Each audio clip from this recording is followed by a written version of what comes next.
Hello बच्चों, आज मैं आप लोगों को बताऊंगा डिस्काउंट निकालना। तो कैसे डिस्काउंट निकाला जाता है, जैसे अगर आप कोई वस्तु खरीदते हैं तो उस पर कुछ छूट दिया जाता है, तो उस पर आप कैसे डिस्काउंट निकाल सकते हैं और आपको यह कैसे पता चलेगा कि उस सामान का हमें कितना पैसा देना है छूट को काट करके। तो देखिए, आप बड़ी आसानी से निकाल सकते हैं, इसका हम ट्रिक के साथ आपको बताएंगे।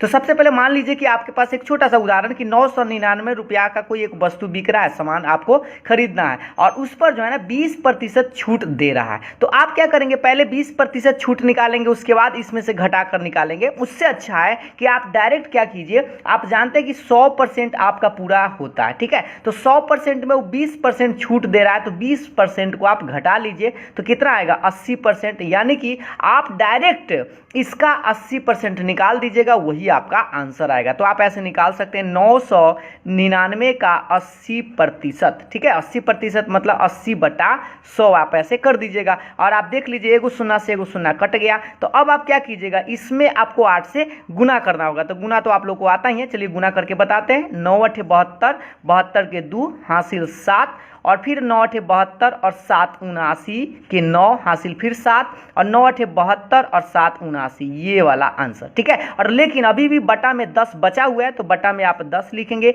और 10 का मतलब एगो अगर 0 है तो आप याद रखिए एगो अंक के बाद दशमलव देना है। जैसे यहाँ पर आप दशमलव दे दीजिए 799.2 और ये हो गया आपका रुपया। ये इतना आपको पैसा देना होगा, यानी कि 799 रुपया 20 पैसा आप लोग को इस वस्तु का कीमत देना होगा, ठीक है। तो हमें लगता है आप लोग को समझ में आया होगा। एक दो और उदाहरण देख लेते हैं। जैसे देखिए, अगर आप लोग मान लीजिए कि 400 रुपया पर आपको 10% छूट दे रहा है, कैसों पर 400 रुपया पर 10%, तो आप क्या कीजिए, केदा पहले 100% होता है, आप जानते हैं 10% आपको छोड़ दे रहा है, तो आप 90% बस आप निकाल लीजिए इसका। तो आप लिखेंगे 400 का 90/100। अभी देखिए एक शून्य से एक शून्य कट गया और ये तो शून्य से शून्य यहाँ पर कट रहा है, तो बड़ी आसान से आप निकाल सकते हैं इसको, है ना। गुना कर लीजिए, 9 चक 36 और एक शून्य तो है, तो यानी कि 360 रुपया आपको देना पड़ेगा। बस ये बड़ी आसानी से आप निकाल सकते हैं। एक और छोटा सा प्रश्न देख लेते हैं जिससे कि आप और अच्छा से आपको समझ में आ जाए।